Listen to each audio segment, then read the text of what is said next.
शरीयत के अंदर, हमारे कौम के अंदर सरकार बेकार जबरदस्ती क्यों घुस रही है, क्यों इंटरफेरेंस कर रही है। वक्फ बिल, वक्फ का जमीन वक्फ के अंडर में ही रहेगा, मुसलमान के अंदर में रहेगा। तो सरकार के पास इतना जमीन है, ये जमीन तो सरकार छोड़ेगी नहीं। हमारे देश में भाईचारा क्यों नहीं हो सकता? मुसलमानों के दिल में डर क्यों है? एक मुसलमान को उसका प्रैक्टिस के बारे में 5 साल तक वो इस्लाम धर्म ठीक से पालन किया है कि नहीं, उसको प्रूफ देने का। श्री मुजीबुल्लाह खान। धन्यवाद अध्यक्ष महोदय। मैं इस अमेंडमेंट बिल पर बीजू जनता दल की तरफ से बोलने के लिए खड़ा हुआ हूं। मेरे नेता नवीन पटनायक मुझे मौका दिए हैं, इस बिल के विरोध में मैं बोलने के लिए खड़ा हुआ। सर, वक्फ का जो जमीन है, वक्फ का जो जमीन है, ये हमारे जो पूर्वजों जिनके पास ज्यादा जमीनें थी उन लोगों ने दान दिया था, दान किया था। इस कारण किया था कि इस जमीन पर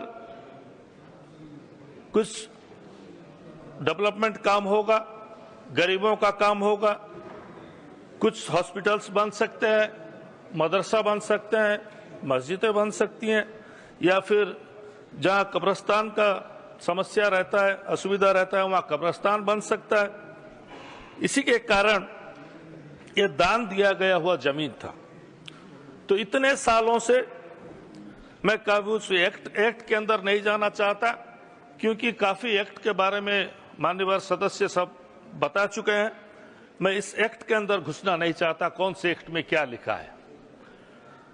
लेकिन इस वक्फ बोर्ड को, या हर राज्य में जो वक्फ बोर्ड है, उसको सिर्फ मुसलमान, माइनॉरिटीज मुसलमान ही चलाते थे, उसको मैनेजमेंट करते थे, और आज तक ये चले आया था।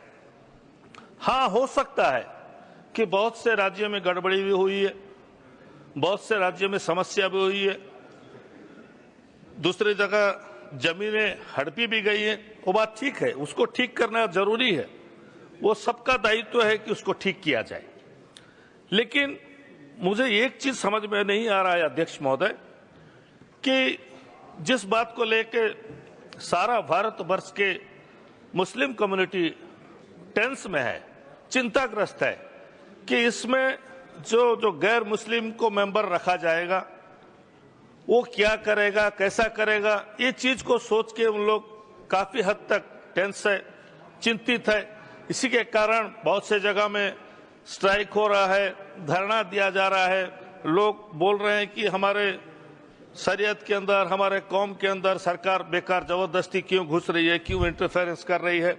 ये जो चीज है, ये सबके दिमाग में है। ये बात हम जानते हैं अध्यक्ष महोदय, कि जब 2014 में मोदी जी की सरकार बनी, उनका स्लोगन भी था कि सबका साथ, सबका विकास, सबका विश्वास। वो विश्वास से वो आज देश के प्रधानमंत्री हैं। तो ये मुसलमानों में अविश्वास वातावरण क्यों है अध्यक्ष महोदय? उनके दिल में ये डर क्यों है कि हमारे साथ भेदभाव किया जा रहा है? इस चीज को हटाना बहुत जरूरी है। ये सरकार का दायित्व है कि मुसलमानों के दिल से ये डर को हटाना चाहिए कि हम सबका साथ, सबका विकास जरूर करेंगे। आप लोग भी इसी देश के नागरिक हो। ये देश, जो देश भारत का संविधान बाबा साहेब आम्बेडकर ने लिखा था कि किसी के धर्म में भी इंटरफेरेंस किसी का अन्य धर्म का होना नहीं चाहिए। अध्यक्ष महोदय, मैं छोटा सा राज्य उड़ीसा राज्य से आता हूं। मेरा गांव में सिर्फ हमारा परिवार मुस्लिम परिवार है, वहां पर बाकी सब हिंदू धर्म के लोग रहते हैं। इतने साल से हम लोग वहां खुशहाली जिंदगी बिता के चलते हैं। जब गांव की मां ठकुराइन का पूजा होता है, यात्रा होता है, तो हमारे परिवार से कोई ना कोई एक नंबर आदमी वहां खड़ा रहता है, तब वो यात्रा निकलता है। उसका मतलब है कि भाईचारा है, उसका मतलब है हम लोग सब एक हैं। हमारे अंदर भेदभाव बिल्कुल नहीं है और नहीं भी रखना चाहिए। हमारा राज्य है जगन्नाथ का राज्य, प्रभु जगन्नाथ का राज्य। सारे उड़ीसा के लोग प्रभु जगन्नाथ को भक्ति करते हैं। न केवल हिंदू करते हैं, सब धर्म के लोग करते हैं। और अध्यक्ष महोदय, मैं आपसे कहना चाहता हूं कि प्रभु जगन्नाथ के जो सबसे बड़े भक्त हैं वो मुसलमान है, उनका नाम है सालो बेग। सालो बेग वो जगन्नाथ को इतना भक्ति करते थे कि वो एक नंबर में आते हैं, उसके बाद बाकी भक्त आते हैं। और जगन्नाथ भी उनको इतना चाहते थे, इतना प्यार करते थे कि जब साल में एक बार रथ यात्रा निकलता है अध्यक्ष महोदय, आप जानते हैं पुरी का रथ यात्रा पृथ्वी में सबसे बहुत बड़ा रथ यात्रा होता है, लाखों लोग वहां पर समावेश होता है। जब रथ वहां निकलता है तो रथ यात्रा के वक्त जो बड़ा दांडो बोलते हैं, जो बहुत बड़ा रथ यात्रा जाता है हमारा भगवान का, वो रथ यात्रा के रास्ते में उनका मजार सालो बेग का मजार वो पास में है, कुछ दूर जाने के बाद उस मजार के पास रथ यात्रा रुकता है, यानी प्रभु जगन्नाथ रुकते हैं, अपने भक्त से मिलने के लिए रुकते हैं अध्यक्ष महोदय। उसके बाद उनके मजार में जाके भोग चढ़ाया जाता है, फिर रथ आगे बढ़ता है। ये हमारा भाईचारा है, हमारा उड़ीसा का भाईचारा है अध्यक्ष महोदय। तो भारतवर्ष में ऐसा क्यों नहीं हो सकता? हमारा देश में भाईचारा क्यों नहीं हो सकता? मुसलमानों के दिल में डर क्यों है? आप लोग इस डर को हटाने का काम क्यों नहीं करते? माननीय मंत्री, हमारे माइनॉरिटीज के मंत्री यहां बैठे हैं, मैं उनसे भी कहना चाहूंगा कि जो डर मुसलमानों के दिल में है, इसको हटाना चाहिए। हम लोग सबका साथ सबका विकास कह रहे हैं, अच्छी बात है, इसमें कोई दो राह नहीं है, क्योंकि सरकार का दायित्व है सबको देखना, सब धर्म के सब वर्ग को लोगों को आगे बढ़ाना। तो ये बात क्यों दिल में आता है, उसका कुछ कारण है अध्यक्ष महोदय। हमारे धर्म में 5 वक्त का नमाज रोजा जो हम लोग मानते हैं, करते हैं, जहां पर भी अगर नमाज का टाइम होता है हम लोग थोड़ा नमाज पढ़ लेते हैं, तो नमाज पढ़ने से रोका नहीं जाना चाहिए अध्यक्ष महोदय। मैं विनती करूंगा सरकार से कि ये चीज मत किया करें। लोग क्यों मना करेंगे? नमाज अगर कोई पढ़ता रहेगा उसको लात मारा जाता है, हम लोग वीडियो में देखते हैं, सोशल मीडिया में। ये गलत चीज, ये अच्छा चीज नहीं है अध्यक्ष महोदय, ये बहुत गलत है अध्यक्ष महोदय। अगर दूसरे धर्म दूसरे वर्ग का अगर वहां रास्ते में अगर प्रोसेशन जाता है तो मना नहीं किया जाता। हर जगह देखिए, सारा भारतवर्ष में पूजा करने का जगह भी हर जगह नहीं है, इसीलिए रोड में ही पूजा किया जाता है। शायद वो अगर वो दुर्गा माँ का पूजा हो, वो महाराष्ट्र में गणेश जी का पूजा हो, तो रोड में किया जाता है अध्यक्ष महोदय, क्योंकि रास्ता जगह कहीं नहीं मिलता शहर में, रोड के ऊपर ही ब्लॉक करके किया जाता है। तो मना तो किसी को नहीं करना चाहिए। अगर एक आदमी 2 रकात नमाज पढ़ लिया तो उसे लात मारना भी नहीं चाहिए। ये चीज सरकार को देखना बहुत जरूरी है। ये सब चीज होने से ही सबका साथ सबका विकास जो नारा हमारे प्रधानमंत्री जी दिए हैं, ये आगे बढ़ेगा। माणिकागढ़ करके एक जगह है अध्यक्ष महोदय, खोर्धा जिला में माणिकागढ़ करके एक जगह है जहां पर रथ यात्रा, वहां भी रथ यात्रा होता है। तो रथ यात्रा के समय छेरा पोहरा करते हैं। छेरा पोहरा का अर्थात झाड़ू मारा जाता है, वहां पर सफाई किया जाता है। पूरी में वहां के जो राजा है गजपति महाराज, वो छेरा पोहरा करके साफ करते हैं। लेकिन माणिकागढ़ में एक मुसलमान छेरा पोहरा करता है, उसके बाद रथ यात्रा शुरू होता है अध्यक्ष महोदय। आज जो बात हमारे माननीय मंत्री जी ने कहा कि बहुत से हमारे ईसाई धर्म के गुरुओं लिख के दिए हैं कि हम ये वक्फ बोर्ड को समर्थन करते हैं। उन्होंने कहा कि केरला में एक ऐसा इशू हुआ था, कुछ जगह में कुछ लोग बस गए हैं, जो जगह की वक्फ बोर्ड का है वो प्रॉब्लम है, उसको सॉल्व करने के लिए उन लोग सब लिख के दिए हैं कि हम लोग ये वक्फ बिल को समर्थन करते हैं। मैं मना नहीं कर रहा हूं, अगर कोई धर्म के लोग अगर लिख के दिए समर्थन कर रहे हैं, उसमें कोई दो राह नहीं है।